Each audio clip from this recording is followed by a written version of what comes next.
Sebelum sidang sinode baru-baru ini, Gereja Isa Al-Masih mengadakan sidang sinode di Pontianak, di Kalimantan Barat. Dan biasanya ketika mengikuti sidang sinode, itu ada banyak orang menggunakan transportasi yang berbeda. Tentu dari luar kota kebanyakan menggunakan pesawat karena jarak tempuh yang jauh dan diharapkan bisa tiba secepatnya. Dan untuk dari bandara sampai ke tempat tujuan biasanya ada antar jemput. Dan biasanya itu dikoordinasikan siapa yang akan diantar duluan, siapa yang harus menunggu dan lain sebagainya.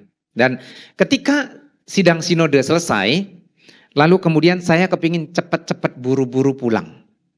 Supaya bisa nyampe di Jakarta dengan cepat dan juga enggak untel-untelan di alat transportasi yang ada. Ketika saya berjalan dari gereja menuju ke alat transportasi ataupun mobil yang akan mengantar kami, lalu saya berpapasan dengan seorang majelis dari salah satu gereja Isa Al-Masih, dan orang ini sudah cukup lama saya kenal, dan beliau adalah seorang pengusaha yang cukup berhasil. Lalu dia bertanya kepada saya, "Bapak berangkat jam berapa pesawatnya?" Saya bilang jam sekian, Pak. "Oh ya, saya jam sekian, kita sama-sama yuk." "Ya Pak." Ternyata kami di mobil yang sama. Jadi kami bersama-sama. Sampai di bandara, dia bilang, "Pak Holman, ikut saya yuk." Gitu. Saya bilang, "Kemana Pak?" "Udah ikut saya aja," katanya dia. Oke, saya ikutin. Terus dia bilang, "Pak, kita masuk lounge ya." Tahu lounge ya Bapak Ibu ya? Jadi mereka yang biasanya punya mungkin duit yang lebih, mereka bisa membayar tempat untuk beristirahat dan makan sepuasnya di bandara, sementara mereka akan menunggu keberangkatan. Kalau orang yang seperti saya mungkin mikir, karena biayanya mahal, dan untuk ke situ tuh mikir gitu, dan belum pernah saya masuk ke lounge gitu. Pernah sekali di Abu Dhabi, tetapi itu karena memang saya punya kepentingan tertentu. Dan atau mungkin punya kartu kredit. Orang yang punya kartu kredit, ada satu fasilitas yang diberikan, kalau mereka punya kartu kredit itu, mereka bebas masuk ke lounge di bandara yang punya kerjasama dengan pihak kartu kredit dan lounge tersebut, sehingga hanya kadang-kadang bayar cuma Rp1 atau 1.000. Enak ya. Lalu kemudian dia bilang, "Ayo masuk Pak." Saya masuk, "Ya udah kita nunggu di sini aja Pak." Ya, udah pasti kita enak dong gitu, di situ tempat yang khusus, spesifik, makanan boleh sepuasnya makan sampai berangkat, sampai sekenyang-kenyangnya gitu ya. Nah, ketika saya mempersiapkan khotbah ini saya berpikir begini, kalau kita bersama dengan seseorang yang punya mungkin sesuatu yang lebih dari kita, itu pasti punya nilai plus.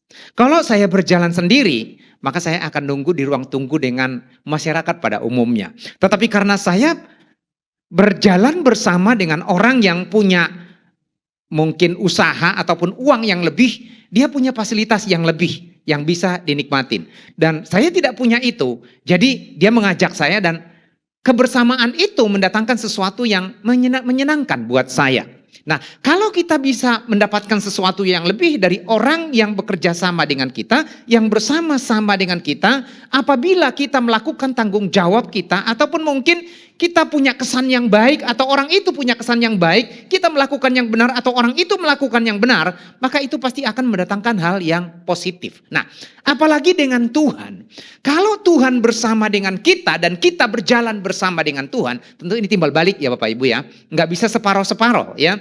Kalau kita berjalan bersama dengan Tuhan dan Tuhan bersama dengan kita, maka tentu ada nilai tambah dan nilai plus yang kita tidak pernah mungkin bayangkan ataupun pikirkan yang mendatangkan yang baik dalam kehidupan kita. Dan biasanya kalau orang berjalan bersama pasti ada kesepakatan-kesepakatan. Betul ya? Mereka akan ada kesepakatan-kesepakatan dan mereka memiliki syarat-syarat ataupun mungkin peraturan-peraturan dalam melakukan kerjasama tersebut.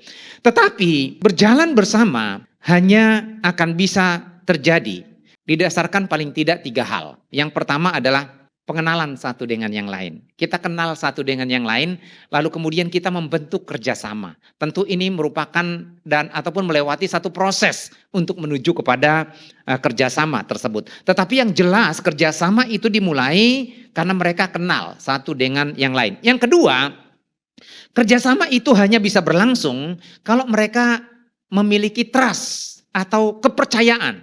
Saya percaya kepada dia, dia percaya kepada saya, tentu ini didasarkan kepada pengenalan. Kalau saya tidak kenal dia, bagaimana mungkin saya bisa percaya kepada dia? Tetapi oleh karena saya sudah tahu dia, saya sudah mengenal dia, saya sudah berinteraksi dengan dia, maka saya percaya kepada dia. Dan ketika saya percaya kepada dia, hal yang ketiga yang dibutuhkan adalah perlu membuat komitmen bersama.